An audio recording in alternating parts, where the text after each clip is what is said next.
Hey guys, what's going on? And welcome back to another weekly forecast review on the Aussie dollar. My name is Dion and today I'm taking you through exactly that. We're going to go through price action over the past week and we're going to go over through what I feel like the Aussie dollar will do over the next week or two.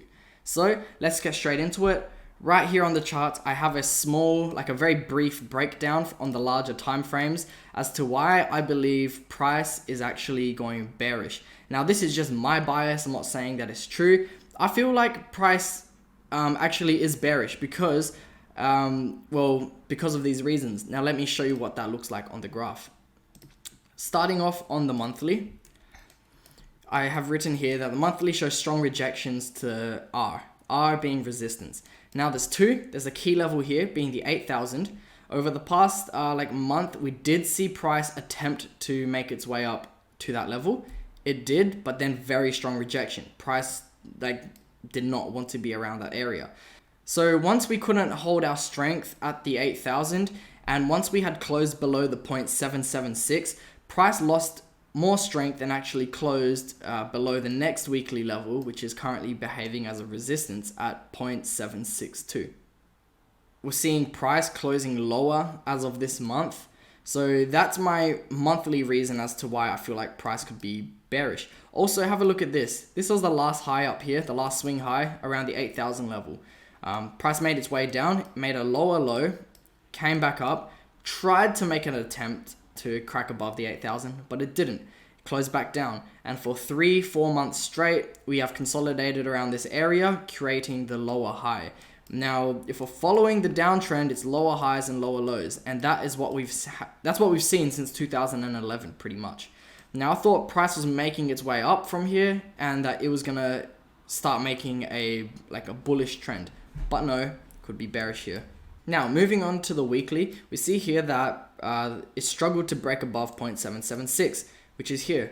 We did have one crack above, which is the move that sent us up to 8,000 and back.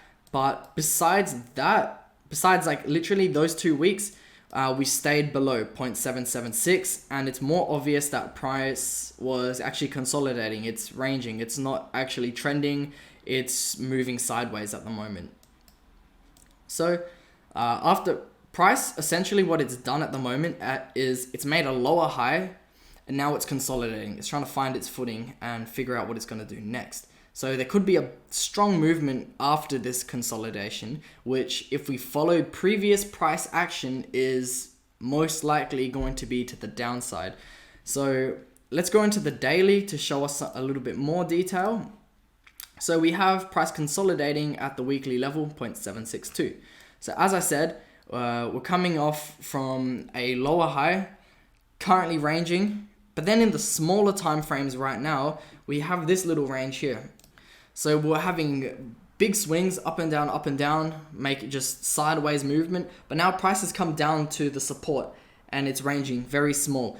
From my experience, when I've seen this happen, I haven't really seen huge reversals. It's just melted down pretty much. I feel like when it's found its way down to a support and it starts consolidating. So pretty much if we were to bring the psychological aspects of trading into this, what happens when you see price is ranging and it comes down to a support and then it starts making very, very little movements?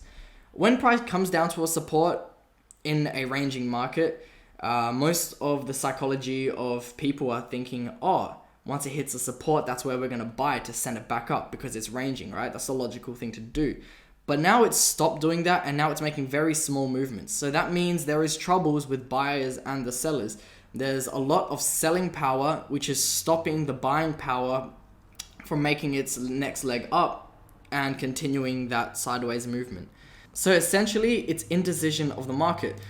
It's just very mixed signals. People want to go long, people want to go short, but whatever side it breaks out to, I feel like that's where the majority of people are going to shift their positions over, right? So think about it. If you're thinking about buying this, you buy the support, you see the higher low, you buy the support, then, it's back to the support, let's buy again, but it starts ranging, and then you see it crack to the downside. For majority of people, that's going to indicate movements to the downside. So it everyone hops onto the shorts, and I feel like that's going to dramatically push price right back down.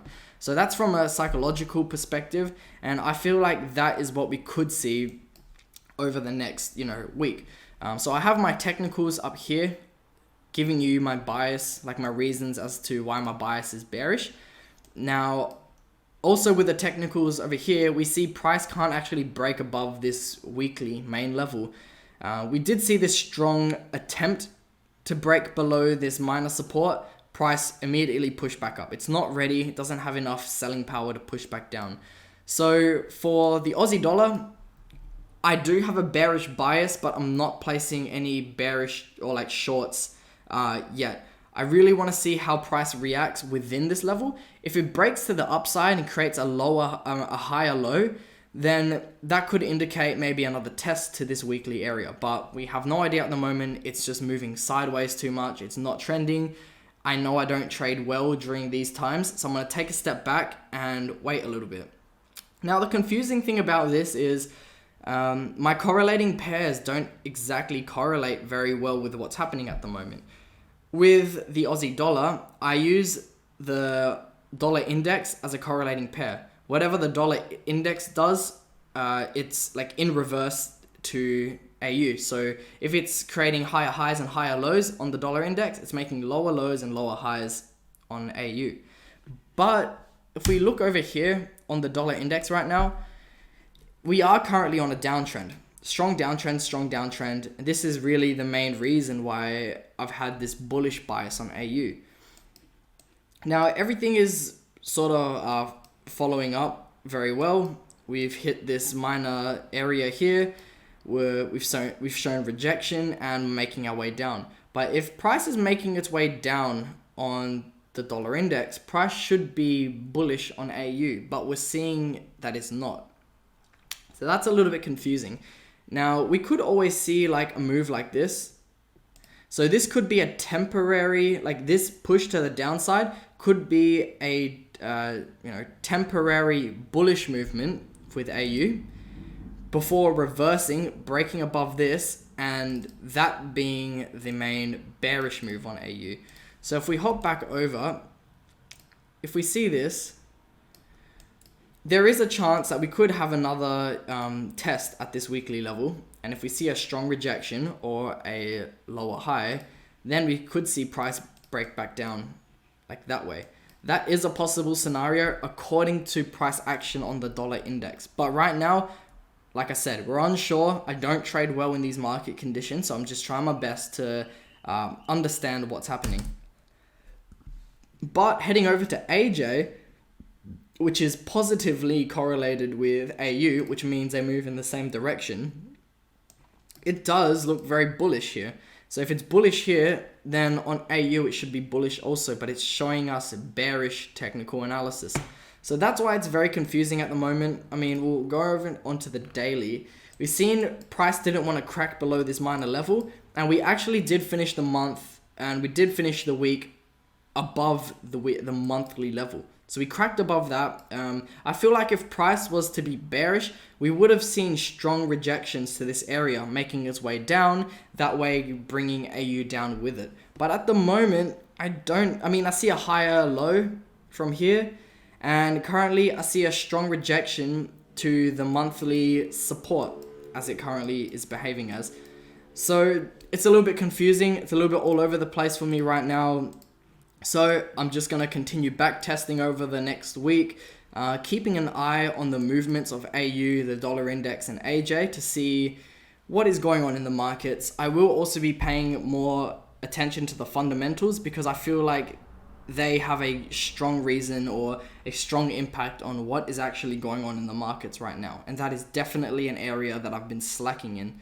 So I'm going to focus on the fundamentals, and I feel like next week, in next week's weekly forecast and review, I'm going to have a little section where I talk about what fundamentals have been playing out over the past few months, how it's been affecting the Aussie dollar, and what we could see further on. But pretty much that's it for my weekly forecast and review. A little bit all over the place. I am not favoring these market conditions because as you can see on the daily, just very choppy movement. There's been no strong trading opportunities, although I do feel like there is a strong trading opportunity presenting itself soon.